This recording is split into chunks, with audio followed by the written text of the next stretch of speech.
Everyone knows a little bit about it. AI agents today, so I'm not talking about ancient agents, I'm talking about AI agents like GPTs, GEMs, and the spaces on Perplexity. That's what I'd like to show you today.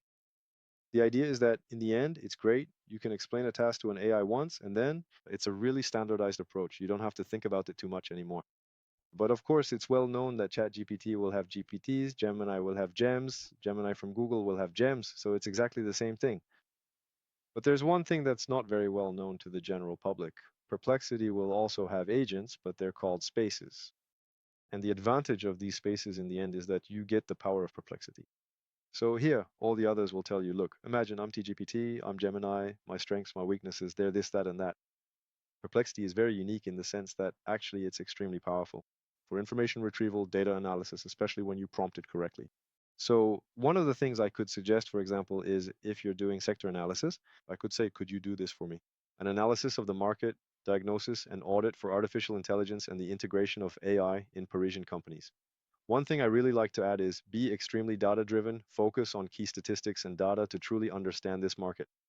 That's something I really like. I also tell it, put this in a table format for me. And so actually all the work I've done here, I can simply standardize it with Perplexity. Now, everyone might wonder, why don't we do this with JGPT or with Gemini, since after all, they also have the ability to search the web. In my experience, I've trained a lot of companies. I find that Perplexity is still much more effective than other artificial intelligences when it comes to searching for public information. Web search, quite simply, is extremely efficient, extremely efficient. And instead of having a tool that claims it can do everything, like Gemini or ChatGPT, I really prefer to standardize tasks with the best possible power because that's what we're being asked for.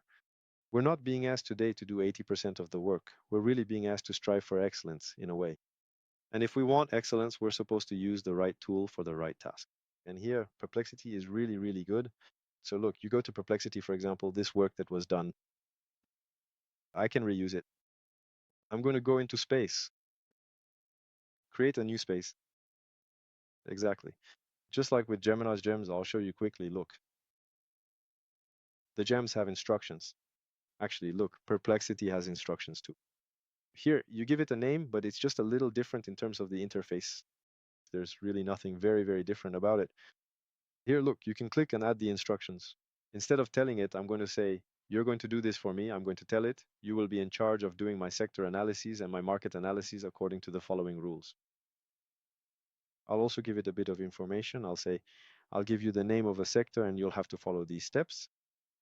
So here, I'm simply explaining its mission. This is an agent. We could really go into detail. The main goal is to show you what this can look like.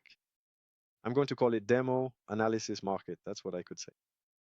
And here, actually, I have exactly the same thing, where this time I can just tell it the market.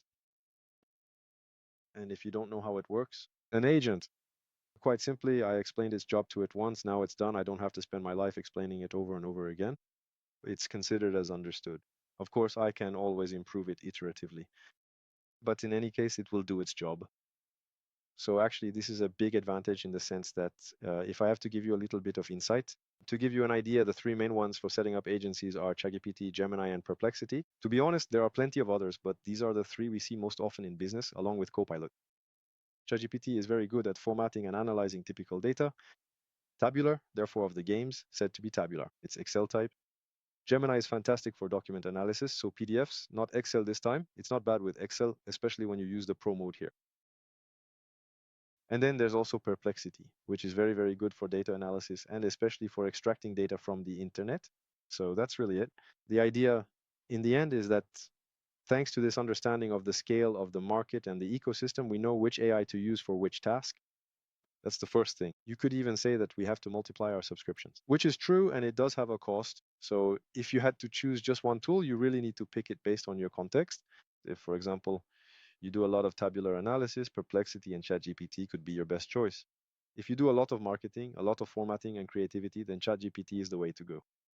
If your work is more data-driven, meaning you deal with a lot of data, need to justify things, produce analyses, and create reports. If you need to tackle complex topics and do a lot of brainstorming, then Perplexity is the way to go. And for everything that will be document analysis, production, generating PowerPoint presentations, creating dashboards, a lot of things, and very complex data analysis, that will be for Gemini. But in any case, to get back to our topic, Perplexity is really quite good. Once everything is validated, once I have a system that works well enough with the instructions, nothing stops me from then going and using the paid modes here, which are truly fantastic, but I'll present those later. And at the same time, beyond that, you may have noticed that as soon as I go into the instructions, once the agent is created, you have to click here, and then you can see, you can give it access to files. So it's exactly the same as with the others. Look, knowledge base, it's exactly the same thing. But what's going to be interesting is that you can give it links that will be a bit like its sources of skills, its sources of knowledge, its points of reference, so to speak, where you can really guide it by saying, like, basing yourself exclusively on this, you should do this, you should do that, you should rely on these websites. And in fact, you can really guide the artificial intelligence. Personally, I think that's a real strength. And the last point is that you can also choose that is there. You're going to use it with Perplexity, which is a nice bonus as well. Personally, when I'm doing pure research and don't want too much emotion involved, I use Sonar because it's Perplexity's own model. I use Gemini when I need to work on formatting and structure, basically for reports. And when I need to be very precise and very formal, I use Gemini. And for research, it's actually pretty good. And that's it. All this just to show you this is one of the most underrated aspects of artificial intelligence today. Everyone thinks about Gemini, Copilot, ChatGPT. It's pretty good for small and medium-sized businesses. But in reality, there's a huge strength in everything related to perplexity.